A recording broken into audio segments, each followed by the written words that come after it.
I never pictured myself becoming the sort of husband who would trail his own wife just to uncover the reality. Yet Laura's recent pattern of staying out late under the excuse of work had started to feel deeply off. For weeks she had grown remote, dodging my gaze, rejecting any closeness, and protecting her phone as though it guarded top-secret information. Initially, I attempted to persuade myself that I was simply being paranoid. After all, doesn't a solid 12-year marriage disintegrate gradually rather than collapsing in an instant? Still, that persistent knot in my stomach refused to ease. So on one particular Friday night, rather than heading straight home, I steered toward the area of the city where I knew her workplace group frequently gathered for after-hours drinks. As expected, her vehicle sat parked in front of a shadowy bar. My heart constricted painfully as I exited my car, each inhale coming heavier than the one before. I kept repeating to myself that I could still be mistaken. Perhaps she truly was only out with colleagues.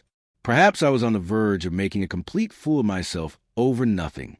But somewhere inside, a part of me had already shattered even before I pushed open the entrance. The instant I stepped through the door, there she was. She wasn't surrounded by co-workers. She wasn't worn out from a long day on the job. Instead, she sat directly opposite a stranger I'd never encountered, laughing with a warmth and joy I hadn't witnessed from her in ages. Her fingers lay lightly on his forearm, her expression gentle and intimate, the exact same tender look she once reserved solely for me back when our relationship was fresh and new. My limbs turned leaden, my mouth parched, yet I compelled myself to remain rooted there just long enough to eliminate any possible doubt. I approached gradually, deliberately. At first she failed to spot me, completely immersed in the private bubble she was creating with him.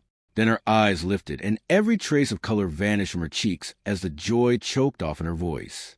The guy next to her fidgeted awkwardly, picking up on the sudden charge in the air, though my focus stayed locked entirely on her. I didn't raise my voice. I didn't make any dramatic outburst. She no longer merited that kind of reaction from me. Silently, I lifted my left hand and eased off the wedding band that had encircled my finger for more than 10 years. That band had previously stood for our shared commitments, our shared existence, and the household we had carefully constructed side by side. Right then, though, it registered as merely a worthless strip of metal. I set it down softly on the table, right in front of her. Her fingers twitched toward it, shaking, but I withdrew my own hand before she could make contact. The quiet between us felt overwhelming. Even the surrounding clamor of the bar appeared to dim as she murmured, "Please, wait." Her eyes stretched wide with raw fear, desperately scanning my face in search of any sign of pardon. But I had exhausted every last drop of it. I had devoted 12 full years of my existence to her, and she had decided to offer her laughter, her contact, her affection to somebody different. I cast a brief look at the man seated beside her. He dropped his gaze, clearly embarrassed, yet I felt no urge to address him. He had never sworn any promises to me. She was the one who had. In that instant, standing motionless, I understood that I wasn't merely departing from her presence. I was also leaving behind the version of myself I had once been, the version that had swallowed her deceptions, overlooked the growing emotional gap, and desperately held on to the illusion that our union still carried real meaning. That former self perished the second my eyes landed on her with him.